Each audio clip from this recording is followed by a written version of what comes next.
Raidījumu piedāvā Veselības centrs 4 un Medicīnas sabiedrība Ars.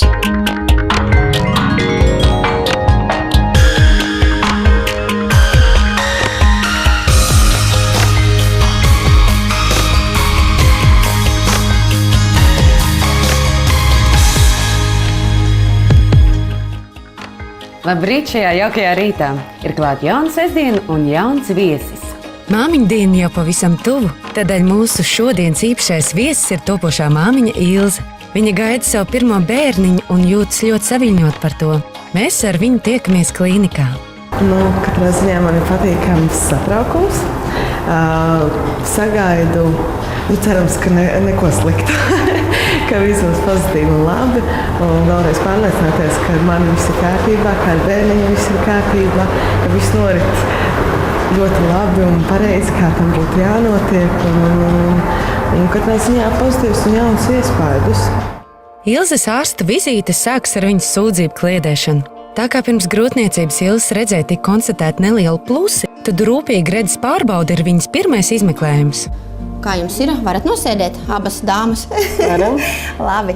Pleciņi brīvi, pavisam brīvi atslābināta un elpojam visu laiku. Ja kaut kas ir nepatīkams izmeklējuma laikā, lūdzu man dodat ziņu. Ja mēs attiecīgi izmēram 4 mērījumus vienā reizē. Jā. Tagad mēs mēram refrakciju, kāda ir staru laušana un kādu iespējamo brillīti es varētu jums piedāvāt. Tagad būs tāda muzika, mērīsim radzenīti. Astiņas turam plati vaļā, jo sajūtas sliktas tagad nebūs. Pēc brītiņa iepūtīs 3 vēja pūsmiņas acīs. Mēģiniet atslābināties, elpot un nesabiedrieties, lūdzu man. Ja tagad iepūtīs vējiņš, jūs esat malicis, jūs labi turaties man. Ja es varu mierināt jūs šajā brīdī, ka spiediens labs, radzenīte laba. Pēc iegūtajiem mērījumiem Ilzē veic arī redzes asuma testus, un tā laikā apstiprinās, ka redze Ilzē ir laba un tās korekcija nav nepieciešama. Tagad mums jāpāriet uz otro etapu, kuram vajadzēs jūs sagatavot, iepilināt pilienus, un tālāk skatīšos mikroskopā ar gaismas palīdzību. Pilieni ir nepieciešami, lai pirms mikroskopiskās pārbaudes paplašinātu acu zīlīti pilnvērtīgai izmeklēšanai. Jāatzīmē, ka pilieni nekaitē ne māmiņai, ne gaidāmajam mazulim. Jūsu acu veselība ir laba, līdz ar to grūtniecību uzraugošajam ārstam rakstīšu, ka nav aizliegumi dzemdēt dabīgā ceļā.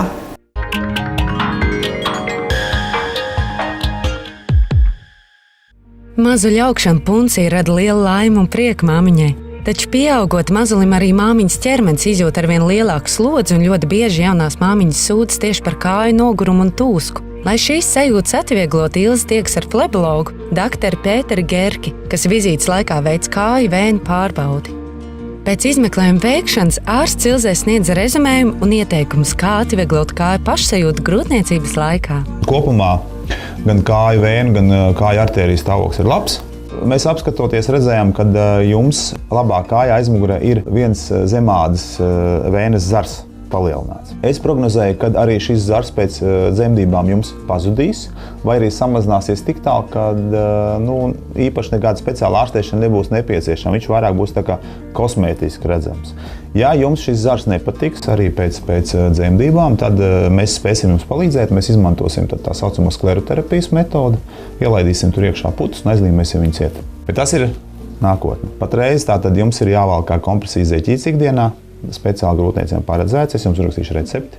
Ja? Kā jau es jums stāstīju, tad pamats ir režīms, jācenšas vairāk kustēties, staigāt. Tas ir labi gan vispār kopumā grūtniecības laikā, protams, ja? Un arī tieši kāju asinsvadiem. Grūtniecības laikā sievietes organismā mainās daudzas ierastas funkcijas, tā skaitā mainās arī hormonālā aktivitāte un fermentu izdalīšanās dažādās organismu vidēs, tā skaitā arī zarnu traktā.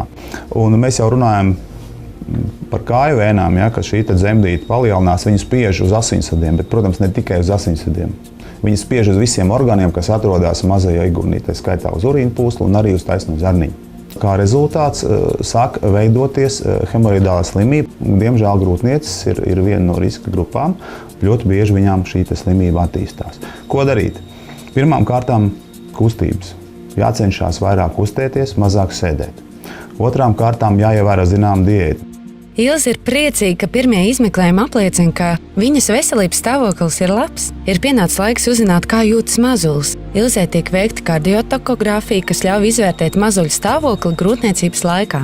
Šis izmeklējums reālā laikā fiksē gan bērniņa, gan māmiņas sirdsdarbību, kā arī dzemdes un mazuļa aktivitāti. Šo izmeklējumu vairs nav jāveic guļus, tā laikā var sēdēt, staigāt vai pat doties savās ikdienas gaitās, jo vadības bloks spēj nolasīt un arhivēt precīzi iegūtos mērījumus, ko ārsts var apskatīt arī elektroniski. Bērniņa sirdsdarbība viss ir kārtībā. Mātes sirdsdarbība arī drusku bija uztraukums vienā periodā un ir neliels tonus dzemdēju. Tu lieto magnīja preparātu? Lieto. Vajag turpināt. Un arī redzām tad, kad Ilze kustējās, mātes kustības arī viņš fiksē. Kardiotokogrāfija atbilst laikām un viss ir kārtībā tev ar bērniņu. Ilze ir laimīga, jo viņas mazulītes sirsniņa jūtas labi. Ilze mums atklāja, ka sapņo, ka meitiņai būs viņas lielās acis un tēta izteiksmīgās lūpas. Vai tā būs, to mēs uzzināsim jau pavisam drīz, jo Ilzei veiks 4D ultrasonogrāfijas izmeklējumu. Mūsu valstī ir obligātas 2 ultrasonogrāfiskas izmeklēšanas grūtniecības laikā.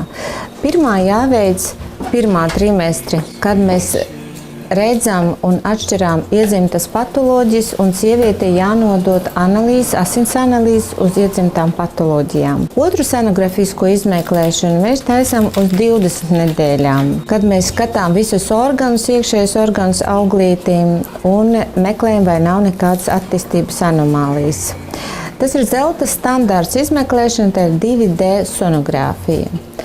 Un, protams, pēc 28 nedēļām mums ir iespējas veikt 3D, 4D sonogrāfiskas izmeklēšanas. Pirmkārt, tas ir lieliska iespēja radiniekiem parādīt, kā izskatās bērniņš, kā viņš smaida, kustas, emocionāls kaut kādas parādības. Bet arī doktoram 4D sonogrāfija ļoti palīdz atšķirt dažādas patoloģijas, to, ko nevar kādreiz redzēt 2D sonogrāfijā. Ilze un mazā princese jūtas labi.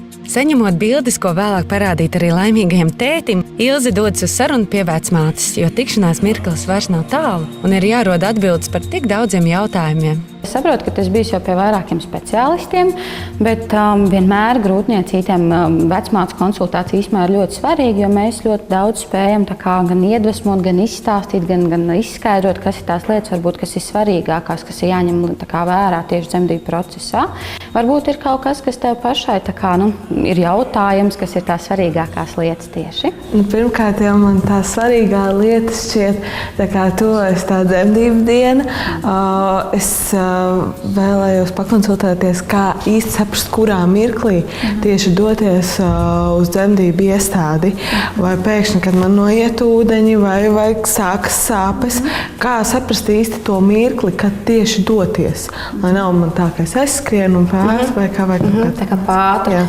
Ir īstenībā vairākas lietas, ir tādi priekšstāstnieši saucamie, kur ir diezgan daudz, viņi ir ap kaut kādiem 7 līdz 10, pēc kuriem tad var saprast, ka dzemdības jau tuvojās un nekur tālu aiz kalniem vairs nav. Bet tādi tiešām jau tādas skaidras lietas, kas zina, ka dzemdības jau ir sākušās, tas, ko tu minēji, tā ir ūdeņu noiešana un tās pašas kontrakcijas un sāpes. Ja mēs runājam par kontrakcijām, tad ir jāsagaida tas mirklis mājās, kad tev sāpes ir aptuveni pa 5 minūtēm. Noteikti ir dzemdību sagatavošanas kursi, kur vecmāte izstāsta visu pēc kārtas, kā tad dzemdības sākās, kā viņas norit. Tieši tā, ko tu prasīji, cik ilgi var mājās pabūt, kas notiek stacionārā, ko stacionārā dara, cik bieži vecmāte ienāk, ko pašai sievietei varbūt ir jādara un kam ir jāpievērš uzmanība. Tādi sagatavošanās darbi ir nepieciešami tam, lai sieviete dzemdībās justos pēc iespējas mierīgāka. Pirms mazulīša ierašanās vecākiem jau laikus jāatrod mazulīša ārstējošais ārsts. Protams, ka rekomendējams izvēlēties pediatru, ārstu, kas specializējies tieši bērnu ārstēšanā. Man tiešām liels prieks jūs šeit redzēt abas divas. Es saprotu, jums ir virkni jautājumu, kas ir jāpārunā šajā periodā līdz šim lielajam notikumam, jo pēc tam jau arī būs jautājumi katru dienu. Radīsies jauni notikumi, jauni jautājumi, kurus mēs varbūt pēc tam arī risināsim kopā. šis ir tāds laikmets, kad ir ļoti alerģiski bērni, vai bērni no vecākiem var mantot alerģijas? Jā, es vienmēr jauniem vecākiem saku, iedzimst matu krāsa, acu krāsa, iedzimst daļai arī raksturs, protams, un ir arī dažādi veidi iedzimtas saslimšanas, iedzimtas noslieces uz saslimšanām, tā kā mazāk vai vairāk. Tas būtu jāzina un tam jābūt gatavam.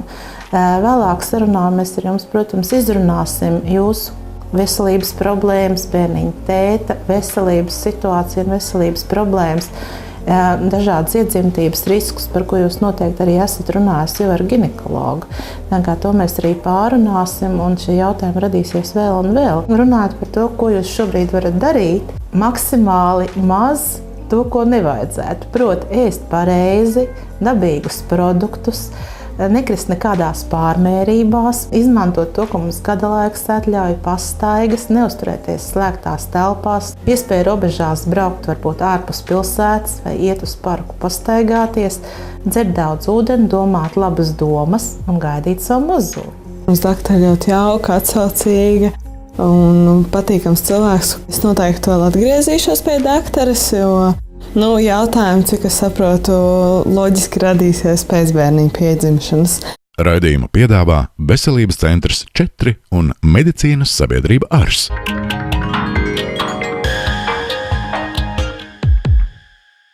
Kad visi jautājumi atrisināti, ir pienācis laiks arī paludināt Ilzi, bet pirms tam vēl vērtīga tikšanās ar dermatologu. Priecājamies redzēt jūs mūsu klīnikā, un kādi jums būtu tieši jautājumi par ādas problēmām, ko es gribētu dermatologam uzdot? Man vasarā bija operācija laparoskopijas, un es gribētu zināt, vai vēdriņa stiepšanās procesā, vai man tās rētiņas neizstiepsies, un varbūt kā saglabāt to elastību, lai viņas attiekamā vietā. Ir jāskatās, jo pēcoperācijas rētas nostiprinās apmēram gadu, un šī varētu būt jūsu riska zona, jo tieši nabas līmenī ir visvairāk saistaudi, un tur nav muskuļaudu. Kā būs, to laiks rādīs. Ļoti bieži grūtniecības laikā rodas jautājums par strijām. Vai viņas man būs vai nebūs, ko darīt, kā sevi pasargāt. Striju veidošanās ir vairāk tāda ģenētiski nosacīta, un vai viņas jums būs vai nebūs, to jums neviens nevar pateikt. Ja akurāti ir izveidojusies šie zemādas plīsumi, ko darīt? Ir ļoti laba aparatūra, kas piedāvā gan slēgt asinsvadus, gan darīt gaišāku šo plīsumu, kā arī vēlākā periodā izlīdzināt ādas virskārtu. Ja tāda problēma ir notikusi, droši griezieties pie dermatologa vai pie ķermeņa kopšanas speciālista, un jūsu gadījumā tiks sastādīts plāns, kā secīgi veikt šīs procedūras. Bez lāzera procedūrām noteikti ir jāmin arī ķermeņa kopšanas procedūras, dažādas ietīšanas, dažādas limfadrenāžas, bet to jums tad izstāstīs jūs ķermeņa speciālists. Un tad vēl man ir tāds tagad nābiņa, kā sāk nākt ārā, mazliet vēdra tādu plešanos. Vairāk uzmanības sāku pievērst dzimumzīmītē, kas man ir nābiņā. Vairāk redzama paliek, un viņa tāda tumšāk citādāk nekā man citas ir, un tas varbūt izmainās. Jā. Grūtniecība ir tāds laiks, kad veidojas daudz jaunas lietas. Bērniņš aug, vēters aug, dzimumzīmes aug, papilomas aug. Droši vien arī pamanījāt, ka mati vairāk un stiprāk un nagi stiprāk. Un tas ir tāds laiks, un tā tas notiekās, un tas ir dabīgi. Tad, kad bērniņš piedzims, tad kaut kādā 3. 6. mēnesī mati paliks plānāki, sāks izkrist, bet pēc brītiņa tas viss arī normalizēsies. Par to nevajadzētu uztraukties. Attiecībā par ādas jaunveidojumiem tos gan vajadzētu pieskatīt, jo lielākoties tās ir labdabīgas izmaiņas. Dzimumzīmes mums pirmkārt paliek lielākas tīri ādas iestiepuma dēļ. Otrām kārtām hormonālās ietekmes dēļ izmainās arī pigmentācija. Var palikt tumšākas, pelēkākas, citas krāsas parādīties. Un Diemžēl mūsu praksē ir bijuši arī tādi gadījumi, kad grūtniecības laikā ir veidojušies arī ādas audzēji jaunām sievietēm, kas nav laicīgi diagnosticēti. Tāpēc mēs ļoti silti iesakām jebkuras izmaiņas dzimumzīmēs, jebkuras ādas jaunveidojumus tomēr atrādīt dermatologam. Un lielākoties, kā es minēju, izmaiņas ir labdabīgas. Bieži jaunās māmiņas tic nostāstiem, ka grūtniecības laikā nav ieteicams veikt skaistumkopšanas procedūras, taču tā nav. Sevi ir jāturpina lutināt, jo ja māmiņa jutīsies laimīga, tāds būs arī mazulis puncī. Grūtniecības periodā nevajadzētu sievietei aizmirst arī par sejas un ķermeņa ādas kopšanu, jo hormonālo izmaiņu dēļ var pastiprināties ādas jūtība, sausums, var parādīties dažādi izsitumi uz sejas, kā arī nieze. Grūtniecības periodā nevajadzētu izmantot dažādas agresīvas kosmētiskās procedūras, kā injekciju metodes un aparāta tehnoloģiju. Šodien mēs Ilzei taisīsim vieglu sejas kakla dekoltē attīrīšanu, mitrināšanu un relaksējošu dekoltē roku masāžu. Pie kosmetologa izbaudīju vienkārši fantastiskas sajūtas, ko es nebiju domājis, ka vienkārši dekoltē masāža, sejas masāža var tā pacelt un atvieglot sajūtu, jo arvien tuvojoties beigām ķermenis jūtas nogurušāks, piepildītāks, pilnāks tāds, un tad pilnīgi tāds atbrīvojošs, patīkams sajūtas. Ilzes lutināšana turpinās, tā kā dermatologs sarunas laikā uzsvēra, ka, lai izvairītos no strijām vai sausas ādas, ir ieteicams lietot krēmus. Ilze dodas uz konsultāciju pie Institūta Este Derma vadītāja. Labdien! Mums ir liels prieks jūs satikt pie mums Institūta Este Derma skaistumkopšanas institūtā un saprotu, ka jūs nākat ar kaut kādu noteiktu domu.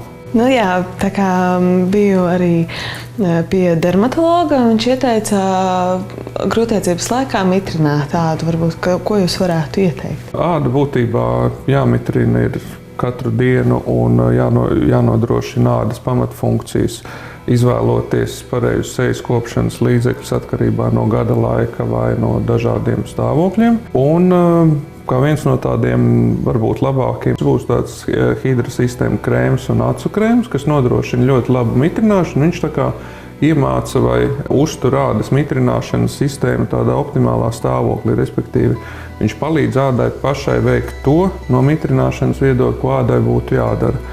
Tas būtu viens ieteikums sejas kopšanas procedūrā. Es jums gribētu ieteikt sejas kopšanas rituālā katru dienu izmantot šūnu ūdens vai celulārais ūdens, kas ir izsmidzināms sprejs, kas ir ādas ūdens kopija. Un ideja viņam ir, ka jebkuru sejas kopšanas līdzekli, ko jūs izmantojat, pēc šī izsmidzināmā spreja uzpūšanas, viņš iedarbosies daudz labāk, jo viņš ir kā ādas ūdens kopija.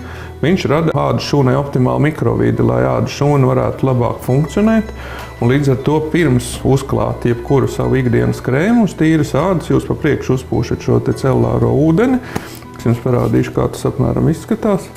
Viņi var uzpūst arī pa dienu pa virsmu, ja ir make-ups. Viņš ļoti ātri uzsūcās ādā, bet viņš iedod ādas šūnai, ādas šūnas dabīgo enerģiju. Līdz ar to āda ir dabīgi enerģizēta un spējīga veikt atbilstoši savas funkcijas. Otrs līdzeklis, kas varbūt vasarā ir tagad piemērots ādai, ir jāparūpējas arī par saules aizsardzību, lai arī saule ir kaut kas tāds, kas dod mums pozitīvas emocijas, un ja mums nav saule, mums visu laiku līst lietus, mums garstāvoklis ir nekāds. Bet tas nenozīmē, ka no saules būtu pavisam jāizvairās. Vienkārši saulē atrodoties, jāizmanto atbilstoši saules aizsarga krēmi.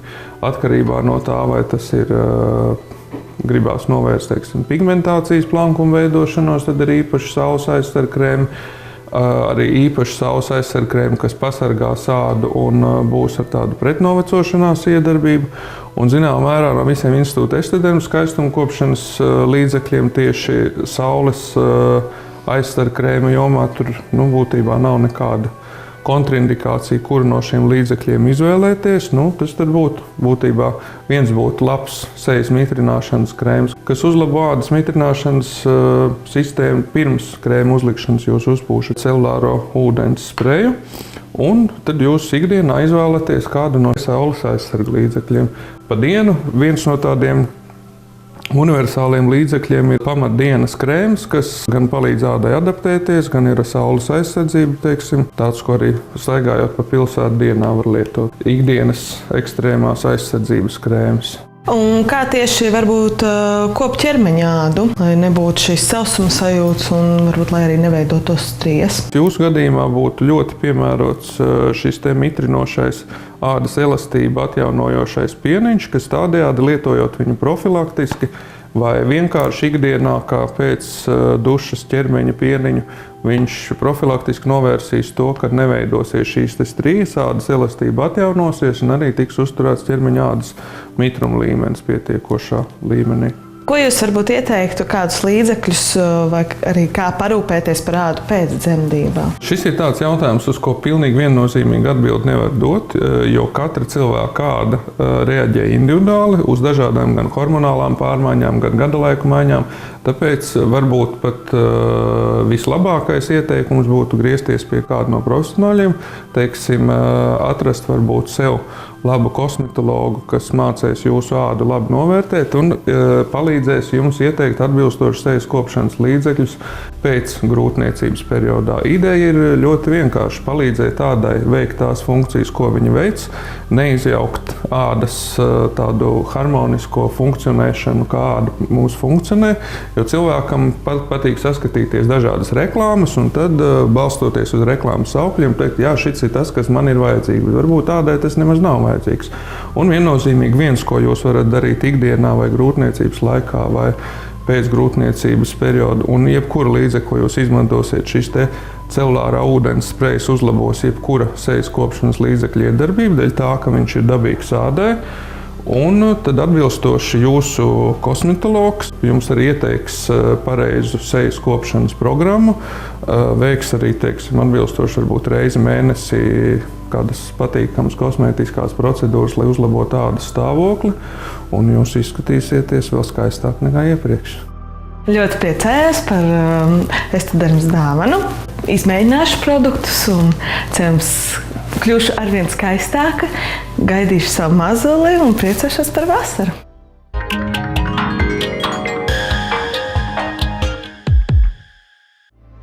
Esam atpakaļ studijā. Ārsta vizītes ir galā, varam rezumēt piedzīvoto. Protams, ka nenožēlotāji ļoti laba pieredze un piedzīvojums, ko mums abi ar bērnu piedzīvojām šeit. Noteikti izmantojot visas iespējas, ko sniedz mūsdienu medicīna un mūsdienu profesionāļi šajā jomā. Izmantojot plašās gaidīšanas iespējas, jo tas ir tik skaisti, ka tiešām to pašu 4D. Par to, protams, es ļoti priecājos, ka tie jau bērniņi var redzēt aci pret aci principā. Un tas tāds vēl skaistāk to gaidīšanas momentu padara. Un pārliecināties vienkārši par savu veselības stāvokli, kas arī dod drošības un mieru sajūtu. Paldies, ka bijāt kopā ar mums un uz tikšanos jau nākamnedēļ!